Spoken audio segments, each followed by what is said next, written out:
ഇന്നത്തെ വീഡിയോയിൽ ചെടികളെ ഇഷ്ടപ്പെടുന്നവർക്കും അതുപോലെ അത് വളർത്താൻ അധികം സമയം ചിലവാക്കാൻ ഇല്ലാത്തവർക്കും പറ്റിയ കുറച്ച് ചെടികളെയാണ് കാണിക്കുന്നത്. ഇതിൽ ഇൻഡോറായി സെറ്റ് ചെയ്യാൻ പറ്റിയ ചെടികളുമുണ്ട്, അതേപോലെ ഔട്ട്ഡോറിൽ വളർത്താൻ പറ്റിയ ചെടികളുമുണ്ട്. ഈ ചെടികൾ നമ്മൾ 1-2 ദിവസം നനച്ചില്ലെങ്കിലും ഒന്നും പ്രശ്നമൊന്നും വരില്ല. 2 ദിവസം നമ്മൾ വീട്ടിൽ ഇല്ല, സ്ഥലത്തില്ലാണ്ട് വീട് പൂട്ടിപ്പോയാലും ഒരു പ്രശ്നവും പറ്റില്ല. ആ ചെടികൾ ഏതൊക്കെയെന്ന് നമുക്ക് കാണാം.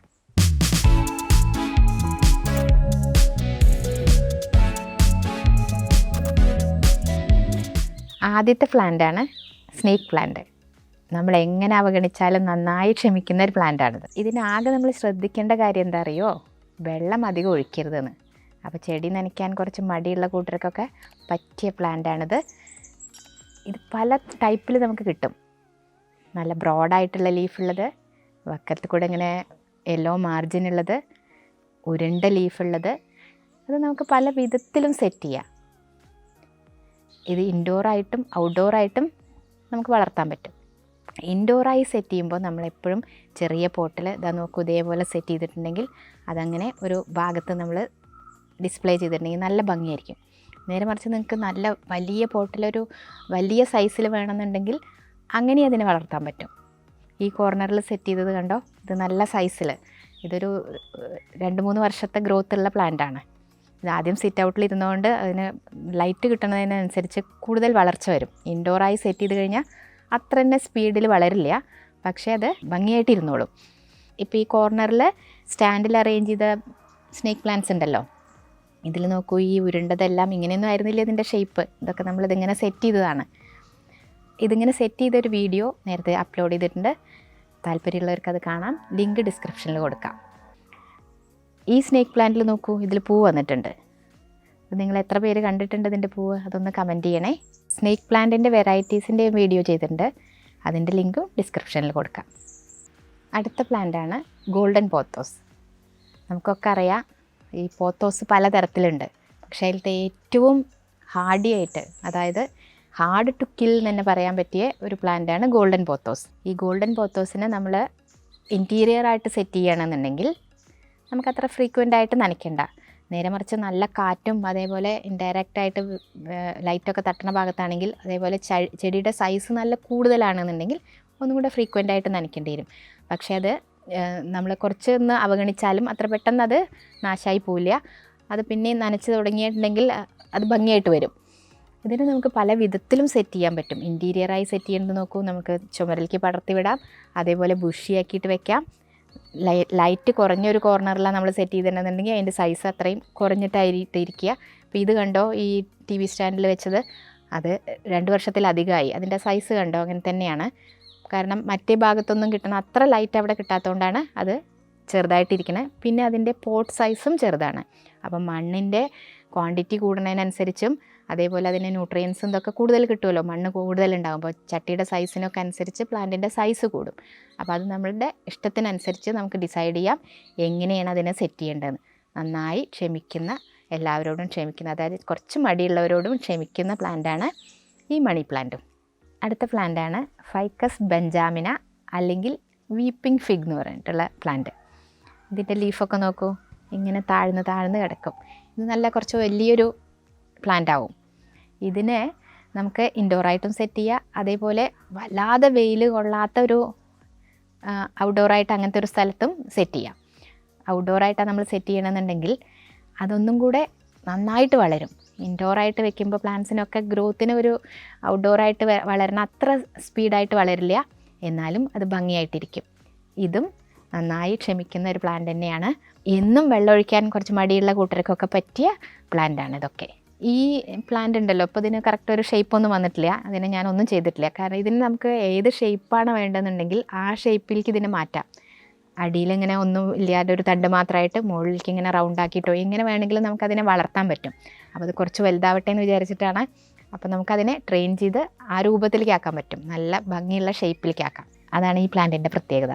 ഇപ്പോൾ നമ്മൾ ഈ പറഞ്ഞ 3 പ്ലാന്റ്സ് ഉണ്ടല്ലോ, snake plant, golden pothos, weeping fig, അത് 3ഉം ഇൻഡോറും ഔട്ട്ഡോറും സെറ്റ് ചെയ്യാൻ പറ്റിയ പ്ലാന്റ്സ് ആണ്.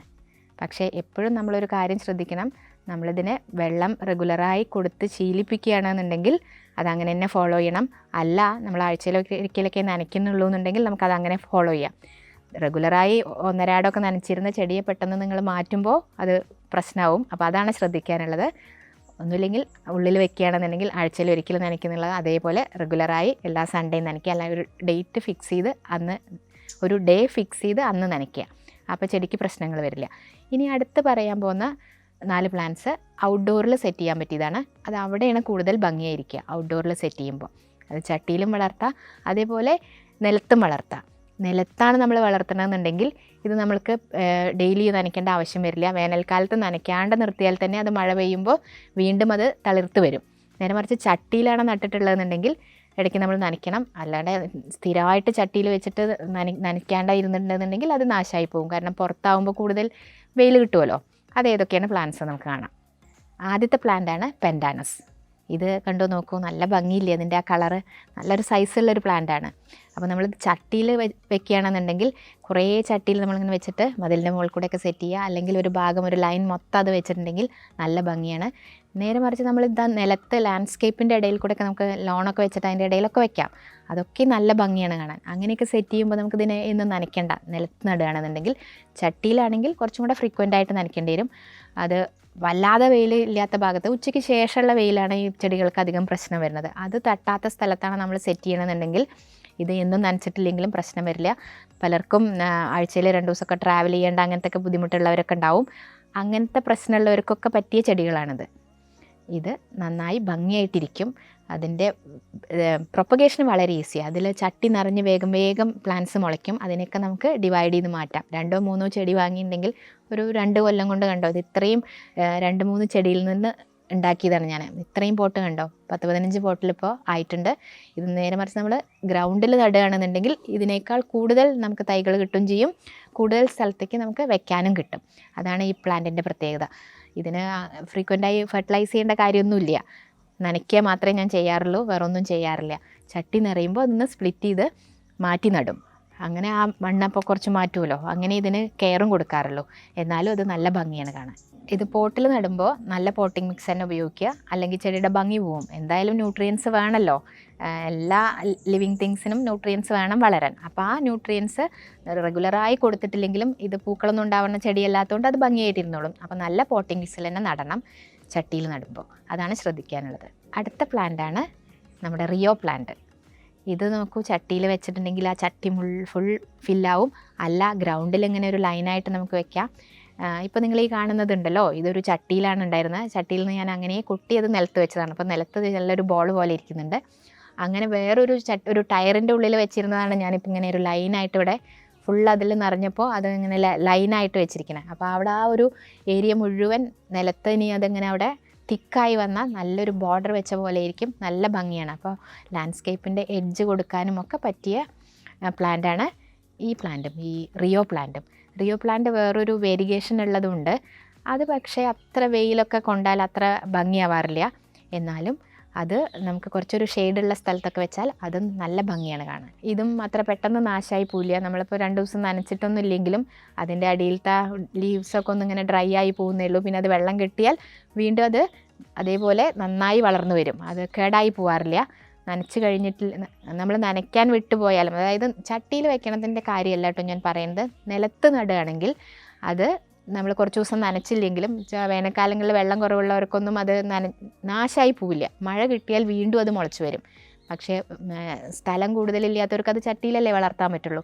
അപ്പോൾ അത് ഇടയ്ക്ക് നനച്ചു കൊടുക്കണം. അല്ലാണ്ട് അടുത്ത മഴ വരുന്നവരെ ചട്ടിയിൽ ഭംഗിയായിരിക്കട്ടെ വിചാരിച്ചാൽ അങ്ങനെ ഇരിക്കില്ല. അത് നനയ്ക്ക് തന്നെ വേണം. അടുത്ത പ്ലാന്റാണ് റിബൺ ഗ്രാസ്.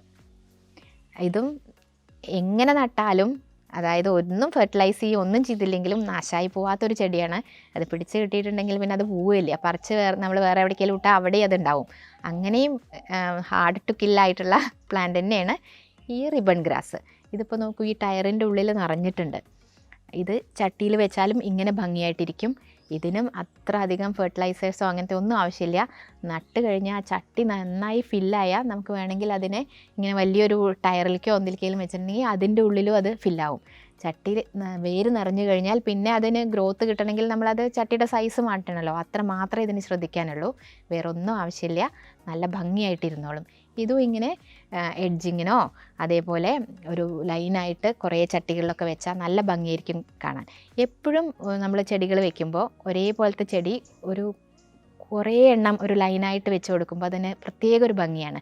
ഓരോന്നും ഡിഫറെൻ്റായി വെക്കുന്നതിന് പകരം ഒരേ ചെടികൾ ഒരു ലൈനായിട്ട് ആണ് വെച്ച് നോക്കൂ, അതിന് വേറൊരു ഭംഗി തന്നെയാണ് കാണാൻ. ഇനി ഒരു ഹാർഡ് ടു കിൽ എന്ന് പറയുന്ന ഒരു ഹാങ്ങിങ് പ്ലാന്റിനെ കാണിക്കാം. അതാണ് നമ്മളുടെ ഈ വാൻഡറിങ് ജൂ. അത് ചട്ടിയിലാവുമ്പോൾ നമ്മൾ നനച്ചില്ല എന്നുണ്ടെങ്കിൽ അതിൻ്റെ ഭംഗി കുറഞ്ഞത് അങ്ങനെയൊക്കെയായി മാറും. നേരെ മറിച്ച് നമ്മൾ നനയ്ക്കുന്നുണ്ടെന്നുണ്ടെങ്കിൽ അത് എന്നും നല്ല ഭംഗിയായിട്ട് നിൽക്കും. ഇതിന് നമ്മൾ നിലത്തൊരു മരത്തിൻ്റെ ചുവട്ടിലൊക്കെ ഇടുകയാണെങ്കിൽ നനയ്ക്കൊന്നും വേണ്ട. അതങ്ങനെ ഉണങ്ങി നിൽക്കണ പോലെ ആണെങ്കിൽ പോലും അടുത്ത മഴ വന്നാൽ അത് മുളച്ച് വരും തന്നെ. ഇതിനെ നാശമായി പോവില്ല. ചട്ടിയിലുള്ളത് ഞാൻ അങ്ങനെ നോക്കിയിട്ടില്ല, നനയ്ക്കാതെ ഇതേപോലെ പിറ്റത്തെ മഴ പെയ്താലും അത് മുളച്ച് വരുമെന്ന്. പക്ഷേ ഈ മരത്തിൻ്റെ ചുവട്ടിലുള്ള ഇപ്പോൾ നിങ്ങൾക്ക് കാണാം, അതിങ്ങനെ ഓൾമോസ്റ്റ് ഡ്രൈ ആയിട്ടാണ് നിൽക്കുന്നത്. ഇതിനി അടുത്ത മഴ പെയ്താൽ അത് നല്ല ഭംഗിയായിട്ട് അതിൻ്റെ ഉള്ളിൽ നിന്ന് മുളച്ചിട്ട് പൂർവാധികം ശക്തിയോടെ വരും. ഈ മരത്തിൻ്റെ ചുവട്ടിലുള്ളത് ഞാൻ നനച്ചു കൊടുക്കാറില്ല, ഈ ചട്ടിയിലുള്ളത് മാത്രം റെഗുലറായി നനയ്ക്കും. ഇത് പിന്നെ ചട്ടിയിലുള്ളതിന് നമ്മൾ ഇടയ്ക്ക് അതിനെ റീപ്ലാന്റ് ചെയ്യണം. അതായത് പുതിയ തലകൾ എടുത്തിട്ട് വെച്ചിട്ടില്ലെങ്കിൽ ചട്ടിയിലത്തതിൻ്റെ ഭംഗി പോവും. അതിൻ്റെ എക്സാമ്പിളാണ്. കണ്ടോ, ഇത് കുറേ ആയി, 2 കൊല്ലമായി ഇപ്പോൾ ഇതിങ്ങനെ തൂങ്ങി നിൽക്കണോ, അതാണിത് ഭംഗിയില്ലാത്തത്. ഇത് റീസെൻ്റായി വെച്ചതാണ്. അപ്പോൾ ഇങ്ങനെ ഭംഗിയായിട്ടിരിക്കണം എന്നുണ്ടെങ്കിൽ നമ്മൾ ഇടയ്ക്കിടയ്ക്ക് അത് പുതിയ തലകൾ വെച്ച് പിടിപ്പിക്കണം. കാരണം വളരെ ചെറിയൊരു ചട്ടിയിലാണ് നമ്മളത് വെക്കുന്നത്. അപ്പോൾ അതിൻ്റെ ലെങ്ത്ത് കൂടിക്കഴിഞ്ഞാലും ഒക്കെ അതിൻ്റെ ഭംഗി പോവും. അപ്പോൾ അതിനെ അങ്ങനെ വളർന്ന് ഭംഗി പോണത് നമ്മൾ വല്ല മരത്തിൻ്റെ ചുവട്ടിലൊക്കെ ഇട്ടിട്ടുണ്ടെങ്കിൽ അവിടെ അത് തനിയെ മുളച്ചോളും, അത് കേടായി പോവില്ല. നേരെ വന്നിട്ട് അതിൽ നിന്ന് നമുക്ക് തലകളെടുത്ത് പുതുതായി പിടിപ്പിക്കുകയും ചെയ്യാം. അപ്പോൾ ഇന്ന് കാണിച്ച ഈ ഹാർഡ് ടു കിൽ പ്ലാന്റ്സ് ഒക്കെ നിങ്ങൾക്ക് ഇഷ്ടമായി എന്ന് വിചാരിക്കുന്നു. പൂക്കളുണ്ടാവുന്ന പ്ലാന്റ്സ് ഒന്നും ഇങ്ങനെ വളർത്തൽ നടക്കില്ല. പൂക്കളുണ്ടാവുന്ന ചെടികൾക്ക് നമ്മൾ കൂടുതൽ ഫ്രീക്വൻ്റ് ആയിട്ട് ഫെർട്ടിലൈസ് ചെയ്താലാണ് എപ്പോഴും പൂക്കൾ കിട്ടുള്ളൂ. അല്ലെങ്കിൽ ഒരു ബാച്ച് പൂവ് കഴിഞ്ഞാൽ അതങ്ങനെ നിൽക്കും. പിന്നെ ഹാർഡ് ടു കിൽ കാറ്റഗറിയിലുള്ള ഒരു ഫ്ലവറിങ് പ്ലാന്റ് ഉണ്ട്. അത് നമ്മൾ എങ്ങനെ വെള്ളം നനച്ചില്ലെങ്കിലും എങ്കിലും നാശമായി പോവാത്ത, പക്ഷേ പലർക്കും ഇഷ്ടമില്ലാത്തൊരു ചെടിയാണ് യൂഫോർബിയ. നമ്മൾ എങ്ങനെ ശ്രദ്ധിച്ചിട്ടില്ലെങ്കിലും ഒരിക്കലും നമ്മളുടെ അടുത്ത് അത് ഉണ്ടായി കഴിഞ്ഞിട്ടുണ്ടെങ്കിൽ അത് പിന്നെ നമ്മൾ പറിച്ച് വലിച്ചെറിഞ്ഞാലും അത് അവിടെ കിടക്കും, പോവില്ല. നനച്ചിട്ടില്ലെങ്കിലും വേനൽക്കാലം മുഴുവൻ നമ്മൾ വെള്ളം ഒഴിക്കാണ്ടിരുന്നിട്ടുണ്ടെങ്കിലും അതിൻ്റെ ഇലകളും ഇതൊക്കെ കൊഴിഞ്ഞു പോയി പൂക്കൾ കിട്ടിയെന്ന് വരില്ല കേട്ടോ. അതങ്ങനെ ചെടി നാശാവാതെ അവിടെ നിൽക്കും. എന്നിട്ട് നമ്മൾ അതിനൊന്ന് കെയർ ചെയ്തിട്ടുണ്ടെന്നുണ്ടെങ്കിൽ നിറച്ച് പൂക്കളാവും നമുക്ക് കിട്ടുക. ഈ യൂഫോർബിയ പലർക്കും ഇഷ്ടമല്ല. യൂഫോർബിയൻ്റെ അടുത്ത് ഒരുപാട് വെറൈറ്റീസ് ഉണ്ട്. അതിനെപ്പറ്റി പറയുകയാണെങ്കിൽ കുറേ പറയാനുണ്ട്.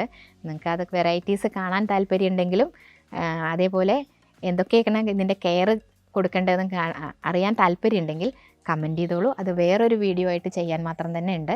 10-35 ടൈപ്പ് പ്ലാന്റ്സ് ഉണ്ട് എൻ്റെ അടുത്ത്. അത് നമുക്ക് വേറൊരു വീഡിയോയിൽ കാണിക്കാം.